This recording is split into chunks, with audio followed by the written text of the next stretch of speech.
Apa sudah terlihat? Sudah, Pak.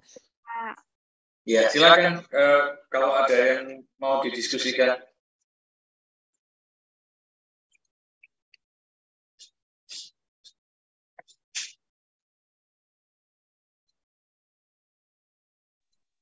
Izin bertanya, Pak Rudi. Silakan. Di PPT itu kan sempat menyinggung tentang perencanaan gudang ya, Pak. Di slide terakhir. Nah, untuk gudang sendiri saya pernah dengar untuk gudang yang ideal itu menerapkan prinsip yang first in first out itu, Pak. Nah, untuk gudang yang dalam industri yang besar, misal seperti rumah sakit ataupun industri makanan lain yang lebih besar, itu kan kalau misal pakai, saya pernah melihat itu kalau first in first out itu kayak barangnya itu di-arrange ulang ketika barang datang. Tapi kalau misal dalam perusahaan yang skalanya lebih besar itu kan nggak mungkin untuk ditata ulang setiap barang distribusi baru itu datang. Nah, untuk prinsip itu kalau misal dalam manajemen yang lebih besar itu idealnya cara untuk menata barang itu dengan first in first out itu gimana, Pak? Ini mungkin agak berlipat ya mungkin saya, tapi kayak saya penasaran supaya lebih efisien dan efektif kayak gitu, Pak. Iya. Baik, saya menangkap maksud dari Anda. Jadi begini, first in first out, kalau gudangnya kecil, barangnya tidak banyak, Anda berpikir bahwa itu mudah gitu ya. Terus kalau yang besar bagaimana Pak? Kan ada yang sampai menggunakan alat dan sebagainya. Jadi itu diawali dari desain awal dan dari perencanaannya. Jadi perencanaan SOP itu kita sudah rencanakan dari awal bahwa aturan di perusahaan menggunakan first in first out, dan itu wajib disampaikan kepada para vendornya. Jadi di SOP itu berbunyi barang yang dikirim kalau dia barangnya ada expired date-nya, itu ada ketentuannya. Tidak boleh kurang dari 3 bulan atau tidak boleh kurang dari 6 bulan. Itu ada, nah, itu dibuat di awal. Dan itu disampaikan kepada vendornya.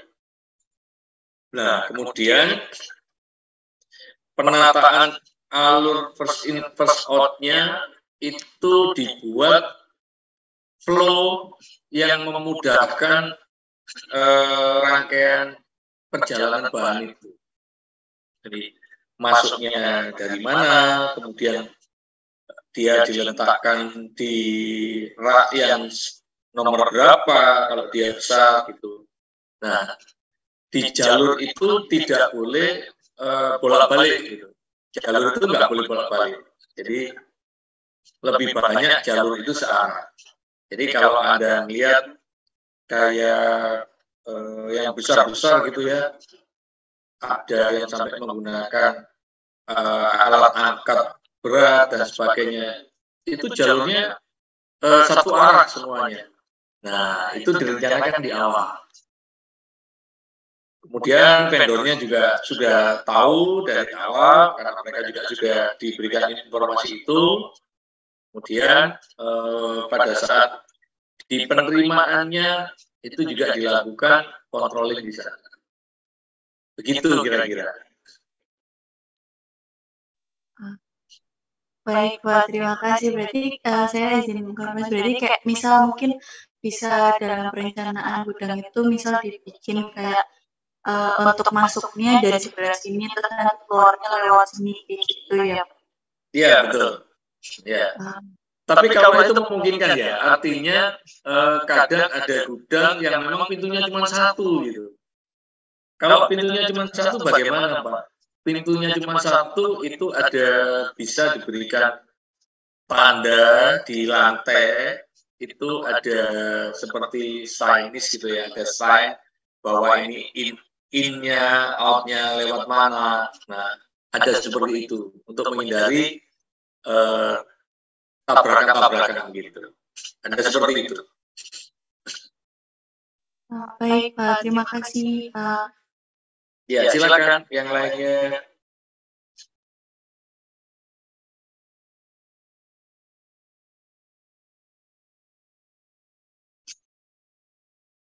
Jadi kalau menyambung dari apa yang disampaikan oleh rekan Anda tadi, bahwa di pengertian perencanaan ini kenapa harus rencananya, perancangannya, tata letaknya semua itu harus dipikirkan begitu ya, harus dianalisis nanti pertumbuhan perusahaan itu juga akan seperti apa, ada rencana jangka pendek, ada rencana jangka panjang, itu mempengaruhi semua tata letaknya.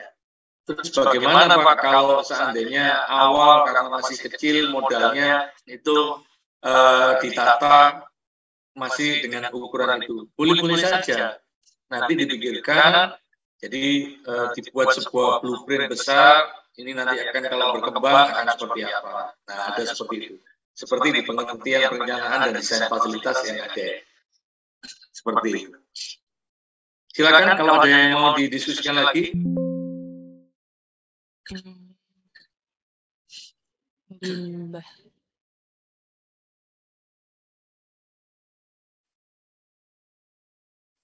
Limbahnya. Kalau belum ada, saya lanjutkan ya. Jadi kalau di pengertiannya seperti ini, kemudian di tujuannya itu jelas, kenapa kita membuat perencanaan dan fasilitas, itu ujungnya adalah ngomong tentang ekonomis ya, tentang ekonomis, kemudian kalau ngomong perusahaan itu yang paling ujung yang dibaca adalah di laporan keuangannya. Jadi tujuannya ke sana, kemudian juga untuk pengaturan koordinasinya supaya efektif dan semuanya. Kadang ada beberapa yang kurang efektif sehingga menghambat dari tujuan untuk kita bisa ekonomis seperti itu. Nah, saya berjalan ke berikutnya di makanan minuman pada bisnis rumah sakitan ataupun yang di catering industri. Jadi ada beberapa peraturan yang melingkupi ini, gitu. Melingkupi kalau kita berbisnis di makanan. Yang lebih rigid itu ada di rumah sakit tentunya. Nah, untuk di bisnis catering ataupun itu di bisnis rumah sakit, ini peraturan-peraturan yang wajib, saya bilang, kalau untuk kita harus tahu sebelum kita membuat perencanaan itu, karena di sini ada di Permenkes 1096 itu ngomong tentang apa material daripada bahan-bahan bangunan itu, lantainya harus seperti apa, begitu dindingnya seperti apa, kerapatan lantainya itu seperti apa, biar tidak boleh licin, tahan panas dan sebagainya. Kemudian ngomong plafonnya tingginya seperti apa, itu ada di situ. Nah, kemudian kalau ngomong untuk bisnis rumah sakit atau instalasi gizi khususnya, itu ada di pedoman gizi rumah sakit. Di pedoman gizi rumah sakit itu di sana nanti Anda bisa baca sendiri. Jadi sudah diatur tentang berapa jumlah SDM-nya, kemudian berapa luasannya, bagaimana servisnya dan sebagainya, bagaimana untuk alur distribusi dan sebagainya, di situ dibicarakan semua. Kemudian yang berikutnya ada layak sehat jasa boga. Layak sehat jasa boga ini hampir sama dengan Permenkes 1096. Kemudian ada irisan juga dengan pedoman gizi rumah sakit.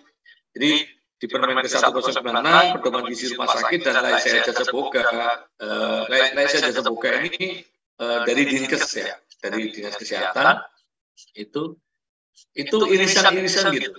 Artinya ada di beberapa tempat yang sama. Di Permenkes ada, di pedoman gizi rumah sakit ada, di Layak Sehat ada. Nah, itu untuk yang struktur gitu ya, struktur bangunan dan sebagainya itu ada di sana. Kalau di Layak Sehat juga, di Permenkes juga ada bahwa harus ada cerobong asap, harus ada airflow atau aliran udara segarnya, outnya kemana. Nah, itu ada semua. Sampai dengan ngomong tentang pencahayaan. Ngomong tentang pencahayaan.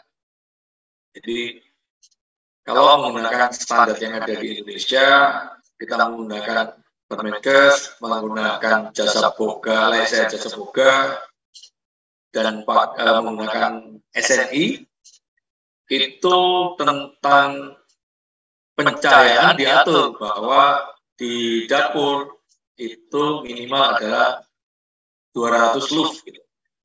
Satuannya lux. Tapi kalau kita menggunakan standar-standar yang kayak kita menggunakan standarnya HACCP atau pakai ISO 23000 sistem keamanan pangan, standarnya itu menggunakan 400 lux lebih, 440. Ada seperti itu. Jadi kenapa harus ada standar-standar seperti itu? Karena nanti akan juga menjaga di HSSC-nya, Health, Safety, Security, Environmental, atau kita biasanya ngomong K3 gitu ya, keamanan, keselamatan pekerjaannya. Ini ada semua ada rangkaiannya. Di Permenkes itu kenapa lantainya tidak licin, gitu ya, supaya yang bekerja tidak terpleset, karena di kitchen ada banyak barang dan bahan yang bahaya untuk para pekerja itu. Gitu. Kemudian kenapa dindingnya juga harus mudah dibersihkan, lantainya mudah dibersihkan, gitu ya. Nah, pencahayaan itu selain untuk makanannya saya anggap nomor sekian ya. Nomor sekian itu artinya setelah fasilitasnya kita lengkapi, kemudian para pekerjanya juga kita bekali keilmuannya, para pekerjanya juga kita lindungi keamanan bekerjanya, termasuk kenapa Pak harus terang lampunya? Ya, karena para pekerja itu wajib untuk juga ada namanya medical check up setiap tahun.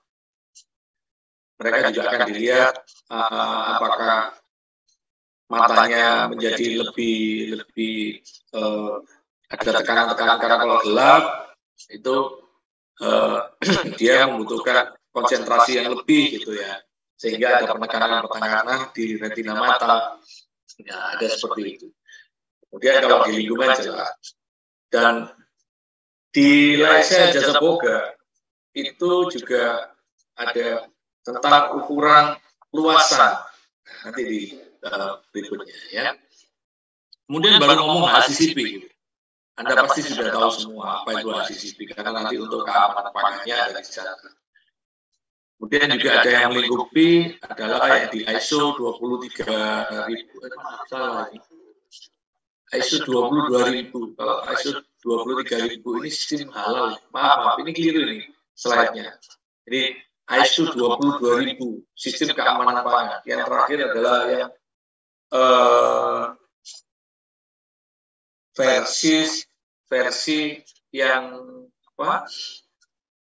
Versi yang 2018 yang terakhir itu ada seperti itu, ya.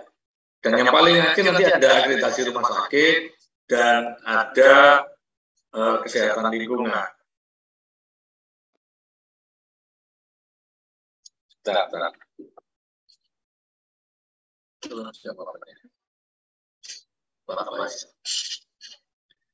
Dan nanti ada hal yang lainnya. Kemudian kita masuk ke perencanaan. Kenapa letak bangunan itu juga harus kita rencanakan? Dan letak ruangan kita harus rencanakan. Ada di banyak tempat di rumah sakit, khususnya letak bangunan instalasi gizi ini di belakang gitu ya. Jadi kalau mau kirim vendor tuh mau kirim raw material itu harus masuk sampai ke belakang gitu ya. Dan itu melewati beberapa, kadang lingkungan sekitarnya itu ada dekat dapur gizi itu dekat dengan tempat limbah B3, dekat tempat pembuangan sampah, kemudian dekat insinerator, kemudian nggak jarang yang dekat dengan kamar jenazah. Nah, di perencanaan ini kita bisa ini kan gitu. Kita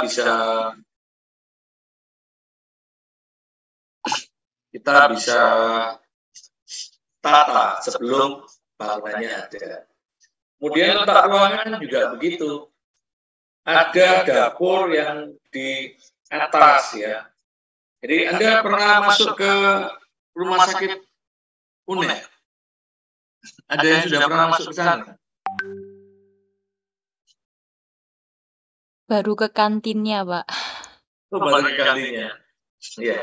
Rumah sakit UNER itu dapur instalasi gizinya itu di lantai 4. Ada di lantai 4. Nah, kami waktu itu operate untuk rumah sakit UNER, waktu awal-awal rumah sakit UNER itu kami operasikan sekitar 7 tahun, karena ada penugasan dari Prodi Gizi kepada saya untuk mengerjakan di sana. Jadi waktu itu bangunan letak kitchennya ada di lantai 4, kemudian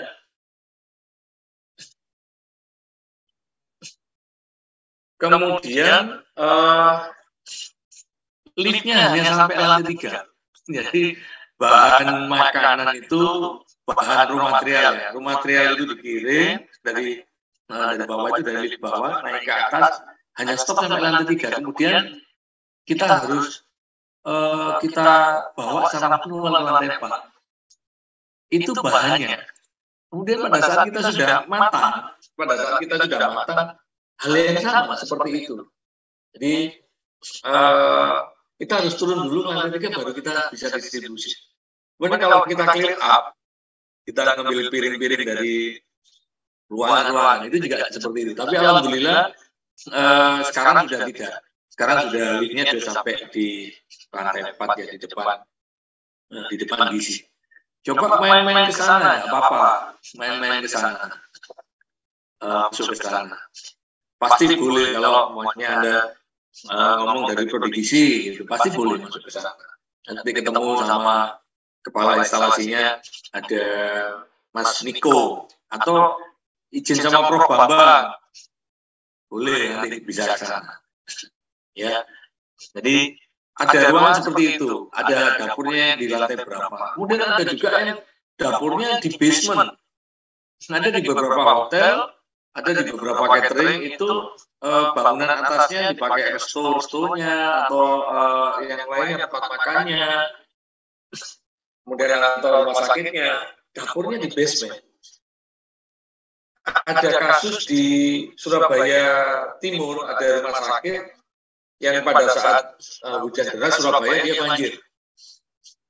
Dan dapurnya banjir. Otomatis dapur kalau sudah banjir nggak bisa operate tuh. Secara keamanan akan sangat berbahaya untuk pekerjanya. Kemudian secara hygiene sanitasi ataupun keamanan pangannya juga sangat tidak disarankan. Nah, kenapa letak bangunan, letak ruangan itu kita harus rencanakan dari awal. Kemudian untuk letak bangunan dan letak ruangan ini nanti ada kaitannya dengan yang berikutnya.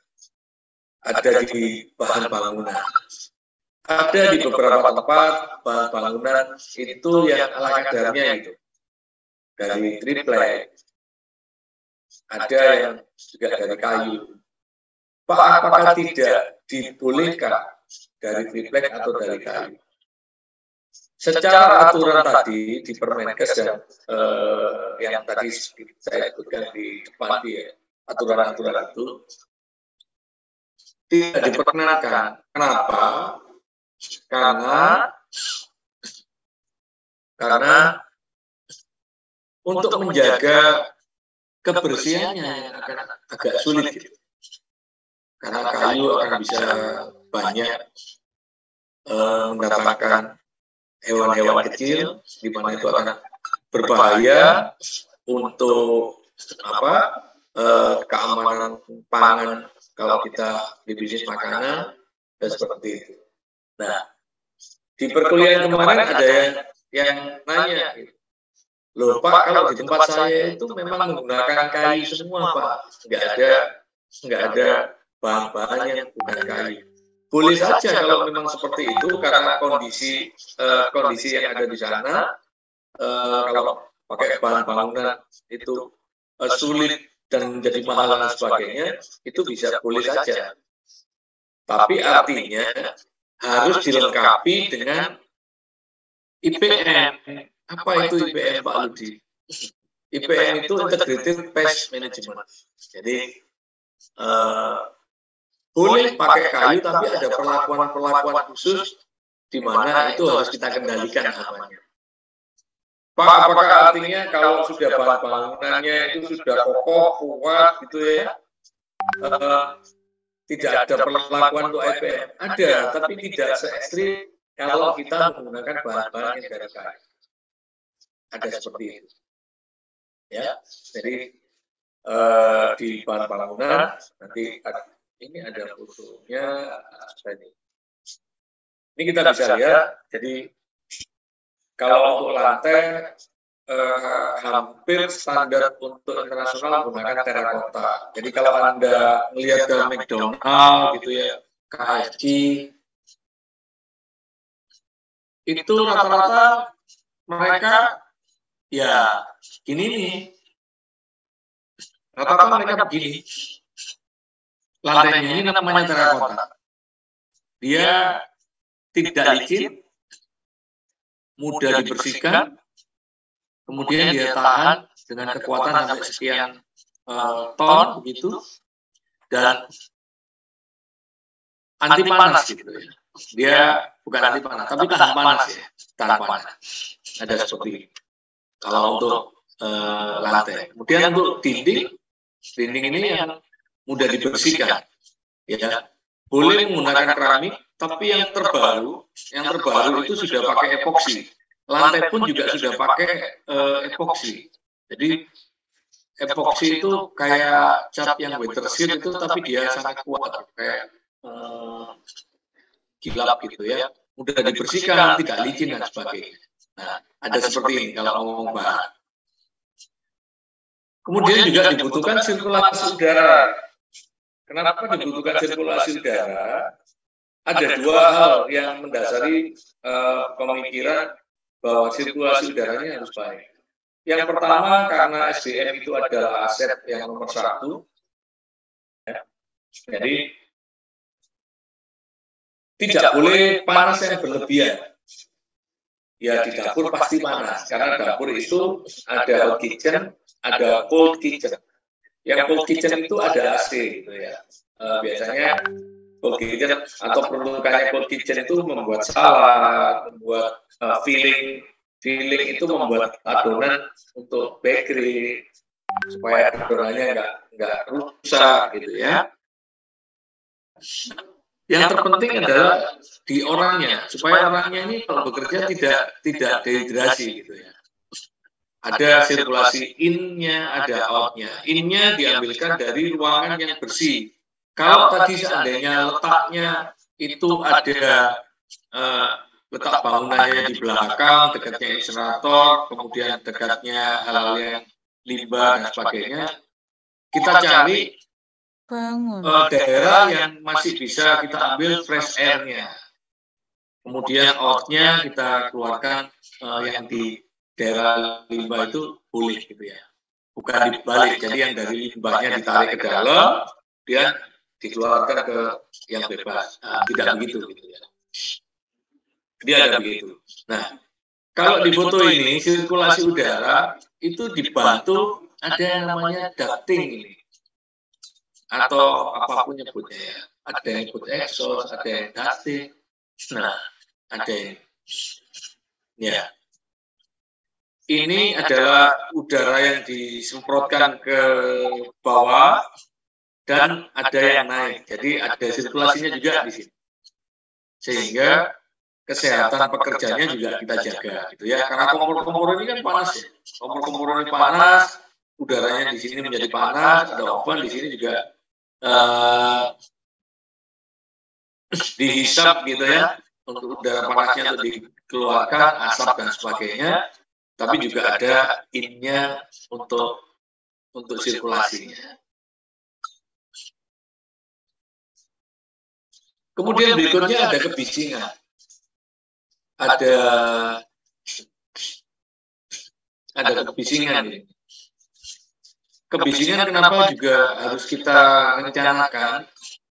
Karena juga tetap kita harus menjaga bahwa tenaga kerja kita itu tetap harus sehat dan dia tidak boleh rusak. Bukan tidak boleh rusak ya. Artinya kita harus jaga supaya tidak terganggu pendengarannya. Karena ini tadi kalau yang untuk kebisingan ini ada di sini. Nah, di ducting ini bising banget gitu. Dia rata-rata 1000 rpm ya, 1000 rpm. Ada yang sampai 3000 rpm. Kami menggunakan sekarang ini 3000 rpm. Nah, yang terbaru sudah keluar lagi yang 3000 rpm tapi low noise. Artinya tetap ada suara tapi tidak terlalu bising gitu. Kalau kalian pernah masuk ke dapur, kadang orang-orang di dapur tuh teriak-teriak gitu, keras banget, karena memang nggak dengar. Itu kenapa kebisingan itu juga kita atur ya. Pencahayaan tadi sudah saya sampaikan, ergonomis pekerja tadi juga sebagian sudah saya sampaikan. Kenapa tidak licin dan sebagainya. Nah, kalau untuk Indonesia itu rata-rata di tinggi badan kita kan antara 155 sampai 165 atau 170 ya. Nah, kita rencanakan kalau secara umum normatif di Indonesia meja kerja itu tingginya sekitar 80 cm. 80 cm. Kenapa seperti itu? Kalau terlalu rendah itu akan mengganggu para pekerja. Kalau terlalu tinggi pun itu juga akan mengganggu para pekerja. Nah, itu yang yang kita jaga gitu, supaya pekerjaannya tetap sehat. Ya. Yang berikutnya ada drainase. Ya, ada drainase. Di gambar ini ada drainasenya. Kalau ngomong konsep dapur di Indonesia ini ada beberapa yang salah kaprah gitu ya. Karena beberapa perusahaan atau rumah sakit atau instalasi gizinya belum mampu mengendalikan perilaku, hygiene, dan sanitasi yang benar kepada para pegawainya, itu kepada para staffnya. Jadi ya udah deh, kitchennya dibuat kitchen kering. Kalau dibuat kitchen kering ya memang bagus gitu. Tapi di Indonesia yang beberapa kali saya lihat ada banyak di Indonesia ini lantainya pakai lantai yang keramik putih yang bersih banget gitu. Padahal itu bukan untuk lantai, itu untuk dinding. Ini nggak benar udah. Dengan posisi seperti itu lantainya jadi memang kelihatan bersih. Tapi licin, bahaya itu untuk pekerjaannya. Beberapa yang saya tanya kepala instalasinya, iya Pak Ludi, supaya anak-anak itu juga mau bersih-bersih. Jadi menurut saya ya tidak begitu harusnya. Jadi bangunan ya harus kita set sesuai dengan fungsinya supaya tetap aman untuk para pekerjanya. Yang ada di foto ini adalah dapur basah. Kenapa saya bilang dapur basah? Yang ada dapur kering itu harusnya hanya untuk yang di cold kitchen, artinya yang untuk buat salad gitu-gitu itu memang butuh dingin dan itu dapur kering gitu ya. Itu dapur kering. Kalau di instalasi DC istilahnya dapur susu gitu. Untuk membuat atau ngeblend untuk makanan netral ya. Nah, itu dapur kering memang boleh kalau di situ. Tapi kalau untuk hot kitchen atau main kitchennya atau kitchen utama lebih efektif kalau kita menggunakan dapur basah gitu, menggunakan dapur basah. Ya, karena secara pekerjaan di sana jauh lebih banyak limbah, ya. Itu kenapa harus ada drainase? Karena setelah tiap shift dapur ini harus disemprot gitu. Harus disemprot, kemudian airnya kita tarik masuk ke drainase. Dan di drainase ini nanti ada yang berikutnya tadi ada alur pembuangan limbahnya. Ada grass trap-nya. Apa itu grass trap, Pak? Grass trap itu penangkap lemaknya. Jadi ada itu sampai nanti di grass trap yang di luar area. Kemudian untuk kita angkut kepada pengelolaan limbah yang berikutnya untuk di dapur. Karena di dapur itu ada limbahnya, ada banyak gitu ya. Ada limbah kering, ada limbah organik. Limbah organik ini limbah sayurnya, sisa potongan sayur dan sebagainya. Kemudian ada limbah dari grass trap itu yang bentuknya biasanya minyak ya, yang menggumpal atau lemak-lemak yang menggumpal. Ada seperti itu. Nah, kenapa drainase itu harus ada? Dan yang harus juga kita pikirkan atau kita rencanakan itu alur limbah padat dan limbah cair. Karena kaitannya nanti pada saat kita, tadi ada pertanyaan dari salah satu teman-teman Anda tadi yang ngomong tentang gudang. Sama, limbah padat itu juga harus diatur keluar masuknya. Kalau limbah cair jelas, dia dari dapur, kemudian masuk ke grass trap 1, kemudian masuk ke grass trap atau penampungan berikutnya yang kedua, yang di luar. Nah, limbah padat itu adalah limbah yang dari sisa potongan, kemudian dari sisa bahan makan. Ini harus ada alurnya yang kita harus buat, karena tidak boleh keluar dan masuk di pintu yang sama.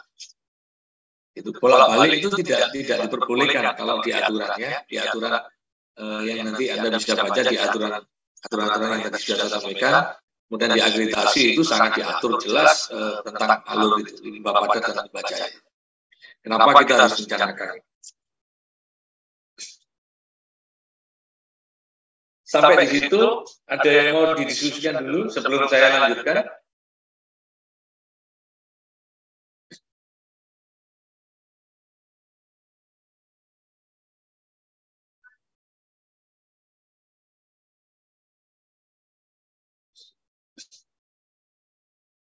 Belum ada? Belum ada, saya lanjutkan. Sudah jelas, Pak. Oke, ya, terima kasih. Baik, saya lanjutkan. Kenapa perencanaan ini juga kok ada segmen pasar ya, Pak? Kok ada menu makanan dan minuman, kok ada SDM, peralatan dan sebagainya. Jadi, kalau kita ngomong sebuah perencanaan, itu kita sudah menentukan segmen pasar mana nih yang akan kita ambil. Ini selalu saya sampaikan kalau kita membuat usaha. Jadi ada di Foodpreneur itu saya nggak ngajar Foodpreneur kalau di jadi di Foodpreneur itu kalau kita nggak Foodpreneur aja, tapi kalau kita mau membuat sebuah bisnis, kita harus melihat segmen pasarnya. Contoh nih, di bisnis makanan dan minuman ini. Anda membuat rumah sakit ibu dan anak, gitu ya. Dengan Anda membuat rumah sakit tipe C, ya, atau membuat rumah sakit tipe D, gitu ya. Itu sudah beda, pasarnya sudah beda. Nah, kalau rumah sakit ibu dan anak, yang akan masuk itu adalah orang-orang yang jelas satu adalah ibu-ibu, ya, kemudian ada bayinya. Nah, itu aja yang diambil segmennya. Perkara nanti lebih segmented lagi, mau middle up atau middle low, itu nomor 2. Jadi segmen itu udah dibuat bahwa rumah sakit ibu dan anak, gitu ya. Nah, membuat dapur untuk rumah sakit ibu dan anak, apakah beda, Pak, dengan membuat dapur rumah sakit tipe D dan tipe C? Secara prinsip, bangunan, letak, dan sebagainya tidak beda. Secara prinsip. Nanti yang akan membedakan itu adalah kita ambil market yang mana nih? Middle up atau middle low atau middle aja. Terus tempat kita di mana? Kita lihat, oh kita di Jawa Tengah, Jawa Timur, Jawa Barat, atau di Sumatera, atau di Kalimantan. Kita harus juga perhatikan, masuk ke yang kedua adalah di budaya makan. Menu makanannya seperti apa? Minumannya seperti apa? Saya berkeliling di beberapa rumah sakit di Indonesia. Saya melihat memang budaya kita sangat luar biasa, gitu ya, luar biasa sekali. Kalau di Pulau Jawa mayoritas makan nasi, nanti di Kalimantan, Sumatera, sampai di Irian itu beda lagi gitu karbohidratnya. Nah itu menu makanannya kita lihat. Kenapa harus dilihat, Pak, menu makanannya? Iya, nanti akan menentukan SDM-nya. Kita nggak asal hire masak, lulusan tata boga, selesai. Enggak begitu. Jadi, banyak rumah sakit, mereka asal ngambil tata boga, ambil protela, ternyata kalau di tata boga ilmunya, itu ada jurusan-jurusannya gitu ya. Ada untuk makanan internasionalnya, ada Eropa, ada Oriental, ada makanan Nusantara. Nah, nggak semua orang itu kalau bisa makan masak Eropa, dia bisa masak masakan Indonesia. Nggak semua, nggak begitu. Kalau hanya sekedar bisa masak ya, mungkin dia bisa. Tapi bahwa itu makanan yang otentik sesuai dengan ini, itu nggak banyak. Kenapa saya runtutkan ini? Cara berpikirnya begitu. Jadi segmennya sudah, menu makanannya sudah kita set up, kita menentukan SDM-nya, kita hire yang skill-nya kayak apa nih. Nah, ada itu kita lakukan. Oh, seperti itu. Dan itu segmen pasar itu menentukan nanti berapa SDM yang akan kita hire, yang akan kita rekrut gitu. Oh, tempat tidur kita 50. Kita harus hitung berapa SDM yang harus kita perlukan. Kemudian kita harus menghitung kalau satu SDM di peraturan-peraturan yang ada tadi saya sampaikan, untuk di dapur itu luasannya 2x2 untuk hanya SDM aja, tanpa ada alat di sekitarnya. Kalau ada alatnya bagaimana, Pak? Kalau ada alatnya, luasannya dipertambah, jadi 2x3 per satu orang SDM. Nah, itu udah kita merencanakannya, udah ngatur nih.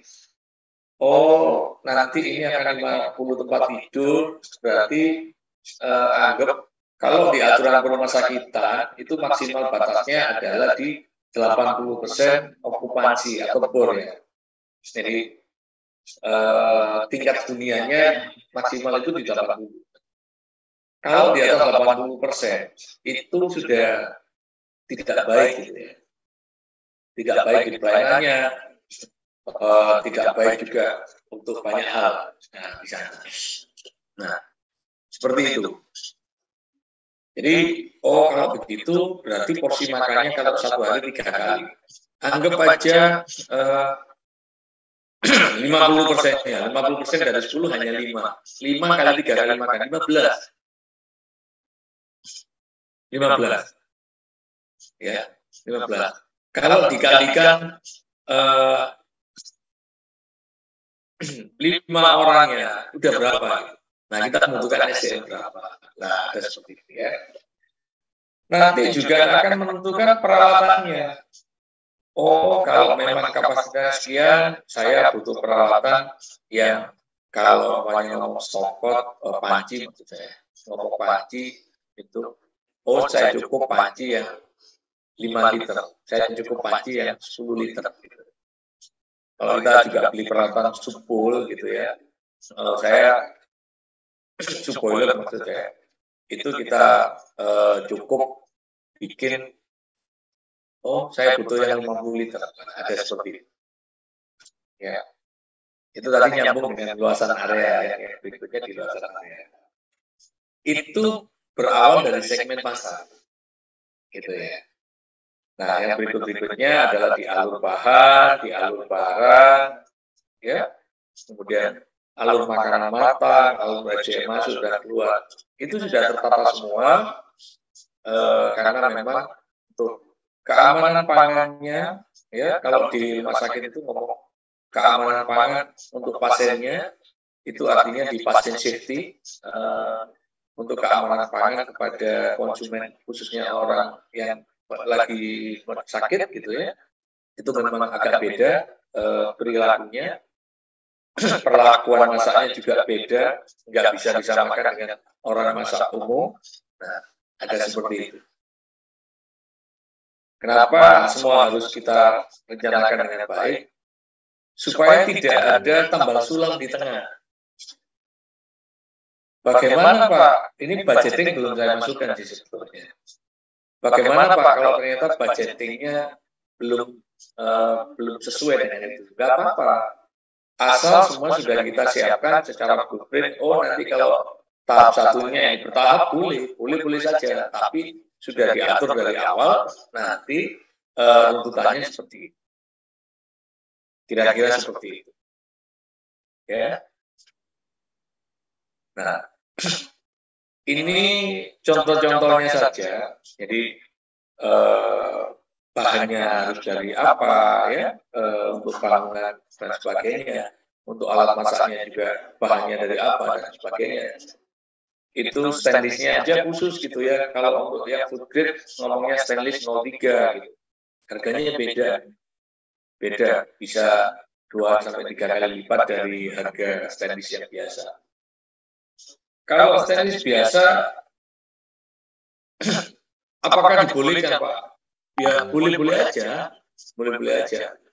Tapi kalau Anda nanti akan untuk sertifikasi yang lebih ke arah internasional, itu tidak diperbolehkan. Artinya harus ada mengganti itu. Gitu. Harus mengganti.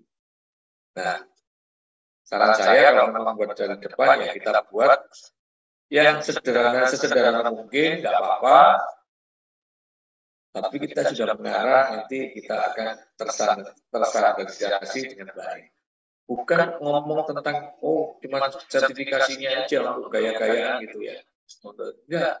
Tapi memang betul bahwa kita masak ini memang kebutuhannya untuk pasien gitu ya. Bahwa dia makan, kita memberikan makanan itu yang memang layak makan ya. Karena keamanan pangan saya ngomongnya. Kenapa seluruh penataan ini harus kita rencanakan dengan baik.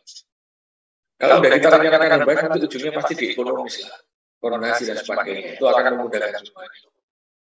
Ini contoh penataan dapurnya. Nah, seperti bakery, ini kan enggak, ya. Ini kenapa alat yang di sebelah kanan bawah ya, ada oven, ada yang ini oven, yang ini ada proofer gitu ya. Proofer untuk apa Pak? Sekarang ini kalau untuk mengembangkan adonan, nggak perlu dibiarin di luar gitu sampai berjam-jam gitu. Nggak perlu, masukin aja ke pulver ini.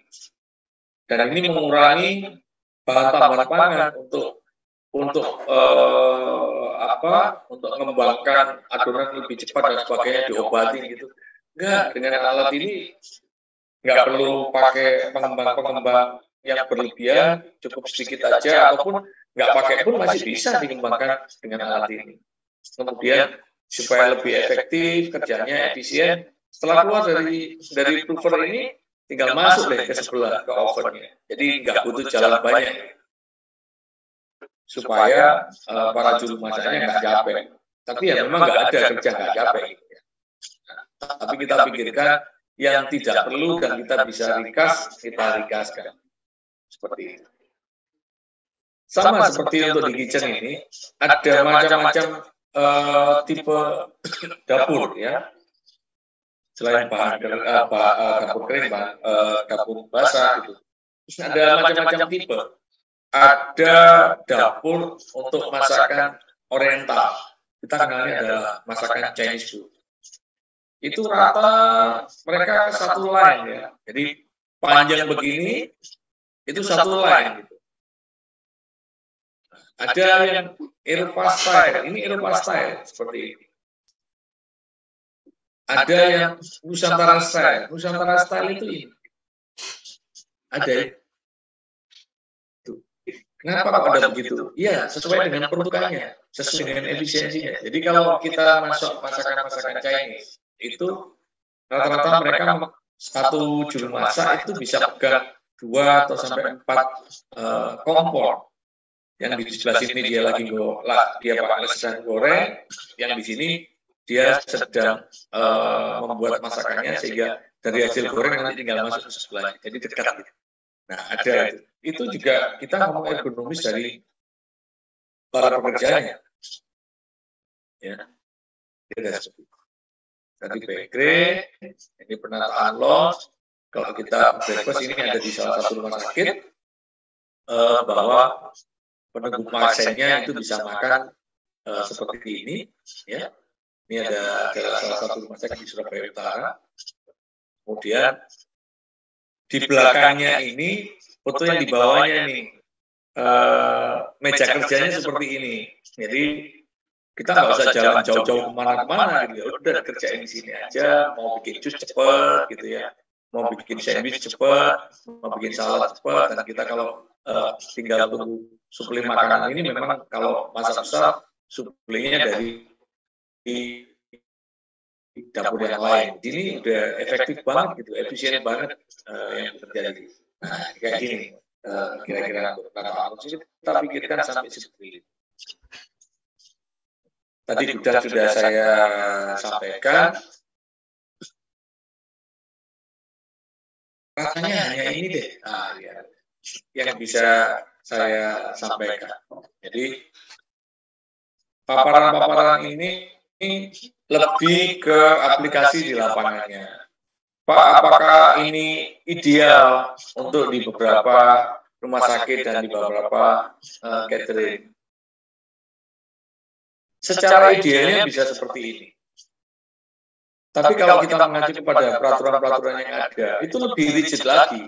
Dan ada beberapa yang sepertinya aturan itu ya hanya jasa aturan aja, tapi kalau diaplikasikan tidak mungkin gitu. Sangat tidak mungkin. Itu ada di beberapa aturan. Gitu. Nah, saya mencoba untuk bisa mengaplikasikan yang tetap berpegang teguh kepada pedoman gizi rumah sakit, kemudian berpegang teguh kepada akreditasi rumah sakit yang khususnya untuk pasien safety, untuk keamanan pangan, buat para pasien. Kira-kira yang bisa saya sampaikan. Silakan kalau ada yang mau masih belum jelas untuk ditanyakan atau diskusi, silakan.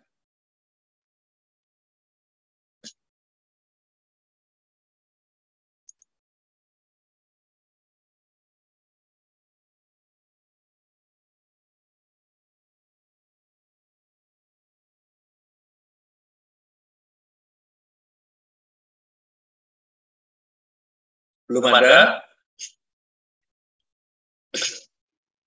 Belum ada, Pak. Baik, kalau belum ada, ini nanti ada praktikumnya apa enggak ya? Untuk praktikumnya biasanya dosen-dosen hanya memberi penugasan saja, Pak. Oh iya, baik. Berarti praktikumnya nanti tolong koordinasi dengan kelas 4B. Ini kelas 4A kan ya? Iya, Pak, 4A. Iya. Jadi silakan dibuat kelompoknya, ya diatur sendiri kelompoknya. Tolong buat makalah untuk silakan Anda boleh buat apa aja, perencanaan apa aja tentang bisnis makanan. Boleh kafe, boleh resto, boleh food truck, boleh angkringan, boleh apa saja yang karena boleh kopi, boleh snack, ya, yang terkait dengan materi kita untuk hari ini. Gitu ya. Baik, Pak. Lalu untuk pengumpulannya sendiri sampai kapan ya, Pak? Ini kan sebelum UTS sudah kan, tinggal UAS kan? Iya, tinggal UAS.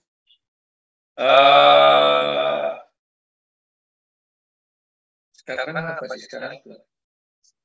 April ya. Gak apa-apa deh, nanti di bulan Mei boleh dikumpulkan ke Mbak Nini ya, boleh dikirim ke sana ya. Untuk tanggalnya tanggal berapa ya, Pak? Saya coba berikan kebebasan aja, silakan. Anda mau usul di tanggal berapa? Kalau kemarin saya lihat di kontrak belajar itu jadwal Pak Ludi itu ada 3 pertemuan di TM10, TM11 sama TM12. Nah, kalau semisal dikumpulkannya di TM12 gitu gimana, Pak? Gak apa-apa. Kok banyak ya? Saya nggak tahu ya. Apa aja materi? Maaf. Apa aja ya? Sebentar, Pak, saya bukakan dulu. Oh iya.